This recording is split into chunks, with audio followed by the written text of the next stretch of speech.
Oh, I love this content every single day. Welcome in, everybody, to the Coach and Company podcast to support the morning show, which is on national TV every single weekday on Stadium, Amazon Prime Video, DirecTV, YouTube TV. We never go longer than 20 or 30 minutes here. If you missed any of the morning show and our best bets there, I encourage you to watch it on demand. Also, as you can see on the screen, if you're watching us live, as opposed to listen to the audio, you can become a premium member or get a piece of our new merchandise, whether it's pro wrestling or whether it's on the sports side. We have full brands for both. Mamby Pamby, that is a phrase that Vince Russo loves to use all the time. Then, of course, Model My Ass from our man Marky Model on the Coach and Company side. If you do purchase a piece of merchandise, then I encourage you to take a picture, send it to us, and we will throw you right up on the show because we love people who support the brand. All right. So we always do 2 or 3 different topics. And it's Wednesday. So on the morning show, we always go back to school. We always talk about college football because the numbers are constantly changing, maybe more so in the NFL, which we do on Tuesdays. But I feel like this week the training wheels are off. I feel like a lot of the cupcake games and matchups have been played. For example, when you look at the Texas Tech Utah matchup this particular week, it's a top 20 matchup.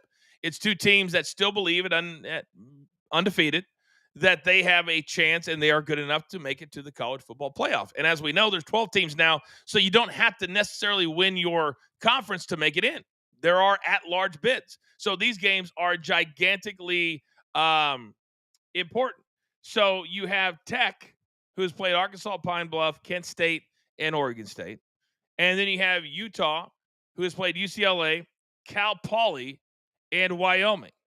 And you wonder why people are having a hard time handicapping this particular game. Oh, and you throw in the fact that it's a 10 a.m. local time.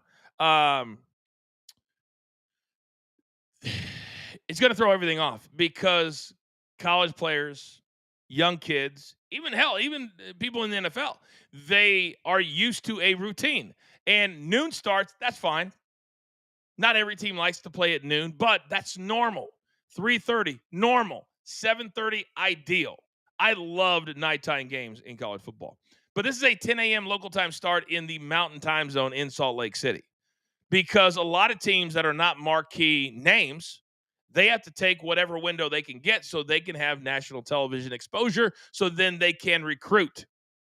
You do what you have to do. So I get it. I just would not appreciate it if I was either one of these coaches. Now, Texas Tech, their body clock is in Central Time Zone. So this is going to be an 11 o'clock start for them. They'll get over it, but I kind of lean into the under. It's going to be a slow start, in my opinion. I think it'll be 10:30, 10:45 before they're really getting going. And that could mean a slow scoreless or 7-0 first quarter, which will severely affect the total. So this is a great live betting opportunity. I think you can turn the game on. You can see how it is going. And then that's when I like to lean in. But never live bet, ever, ever, ever, ever live bet a game that you're not watching. Don't just watch it on your phone and start live betting. That's a recipe for disaster. Now, speaking of disaster, it is amazing to me how some teams and some schools will get rid of 2-3 coaches at basically the same time, meaning they're paying 2 or 3 coaches because coaches have guaranteed contracts. And most college coaches, because of the length of time a kid goes to school, they sign up for 5 years because you want to be able to walk into a kid's living room and say, I'm going to be here the entire time your son is playing for me at whatever university. So when they get fired in year number 2, they still get paid. The classic Ed Orgeron story at LSU a few years ago. He had a really good run. They gave him this big new contract, and they instantly started sucking. So he still had $17, $18 million left on his contract. And remember, Ed Orgeron talked like this. And he walked in, and they're like, hey, Ed, we love you. We love your family. We love everybody. But it just doesn't seem to be working out. So we're going to fire you today. But don't even worry about it. We're still going to pay you all the money that we owe you, which was right around $17, $18 million. He was asked in a later interview, so Ed, what did you say when they told you they were still going to pay you all those millions? Ed Orgeron says, I said thank you and got up and walked out before they changed their mind. It was absolutely hilarious. And I think that's how a lot of us would react. A lot of us dream about having that one deal, that one job, or that one opportunity that pays us more money than we ever could have imagined. And then we can decide what we want to do with the next however long in our lives. We don't know how long we're going to last. So Ed Orgeron is as normal a millionaire as there's ever been. And shockingly, he's not coaching right now. I don't believe he's enjoying his life. He's enjoying his money. And so good on him. But the whole reason for that diatribe is that Florida and Billy Napier, who I've really come to like, if you watch Netflix and the SEC documentary, Billy Napier is a very likable guy. And you got to see a lot of the behind the scenes in the SEC with the SEC teams that were willing to participate. Now, the other teams that didn't, it makes no sense to me. You need to do whatever you can to get your brand out there. And that means free publicity. That means being in documentaries. That means leaning into things maybe you have not done before, but to just not participate. So LSU, Brian Kelly, heavy in that doc. You had Florida heavy in that doc. South Carolina was heavy in that doc. But for Florida, they literally on the edge of tipping. When you play in the SEC, there is a lot of good, meaning money, but there's a lot of bad, meaning if you don't have a great recruiting class, if you don't have a great team, you will get exposed quickly. And with the powerhouses that show up every single week, Georgia, Alabama, Tennessee, Ole Miss, Texas, OU, it's a juggernaut every single week. And Florida right now, unranked, they lost to South Florida, and then they lost to LSU at night. And that was an LSU win where Brian Kelly afterwards got into it with the reporter because apparently a 20-10 win over Florida, not good enough for some of these reporters. Well, if I'm Billy Napier, I've got to feel like my job is on the line this week. I've got to feel like if I can at least be competitive with number 4 Miami, my time in Gainesville could be over. And somehow Miami is only favored by 7.5. If I do bet this game, I'll buy that down to a half, even though Mark said over at JTS that the half point won't matter, that Miami's going to win big. And I feel that way. I feel like Miami is a little bit underrated, even though they're ranked number 4. I don't think people are thinking they're as good as their ranking, even though they beat Notre Dame and they blew the doors off of South Florida, which is a team that just beat Florida. Beat the doors off of them. So what do you think is going to happen? They have a common opponent. One beat Florida. Miami beat that opponent by a lot. In college, those are things that you can look at. Florida, every single way, they might have the hardest big-time schedule in America. It is absolutely insane what Florida has to go through. In fact, I want to give you guys an idea because this might be an opportunity for you guys to.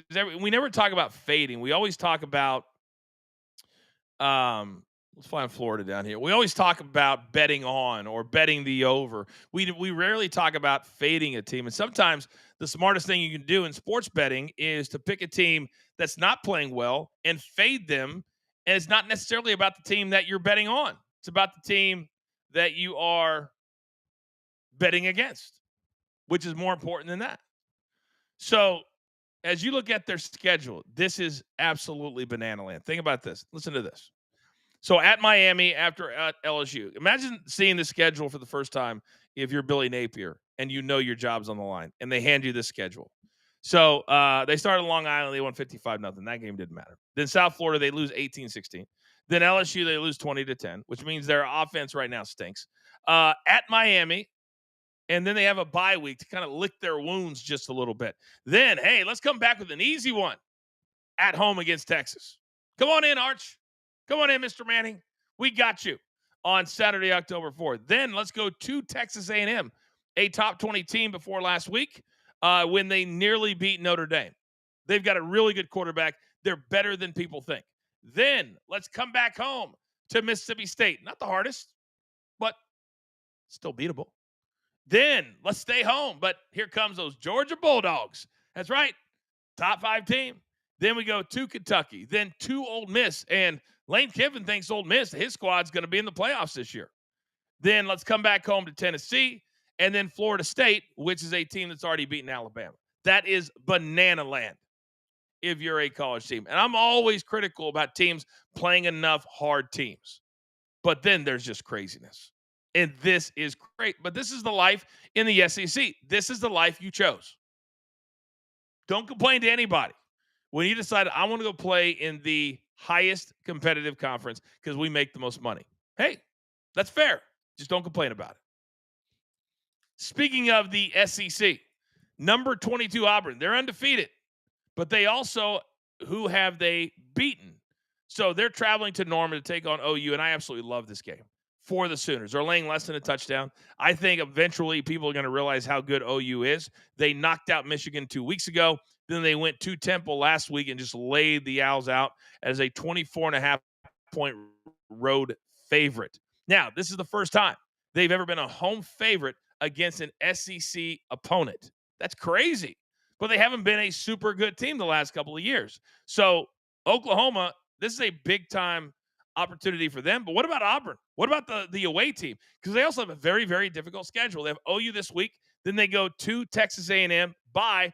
Then you got Georgia, Missouri, Arkansas, Kentucky. Vanderbilt's a top 20 team. Nobody's talking about Vandy. They're undefeated. They blew out South Carolina last week. And they're now no longer a pushover. Then you got Mercer, and then you close out the year traditionally against Alabama. That's crazy hard. So it's going to be so difficult for these teams, even though they start off really good and really undefeated, 3-0, 4-0. It sounds great. And everybody on campus and in the small communities that these colleges reside in, it turns very, very quickly. Now, there is nothing like it. I mean, nothing like a fall Saturday on campus. It is very hard to describe the feeling. I've been to a million games on the weekend. You plan out the whole day. You tailgate if you want to. You go to a local college bar, whatever it is. It's a ton of fun. I understand why people love to do it. I understand why they spend millions sometimes on Winnebagos, on all of the equipment to make game day, usually 6 or 7 home games a year for these bigger schools. It's amazing. And you feel included. And I come from the Midwest. I come from Kansas, where college sports is everything. High school sports is everything. We don't have an NBA team. We have the Kansas City Royals in baseball. We have the Chiefs in football. KU is our big college team. That was my dream. But alas, I was only 6'3", couldn't jump. Great player, couldn't jump. Not a lot of those in the Big 12. So anyway, this is a top 25 matchup.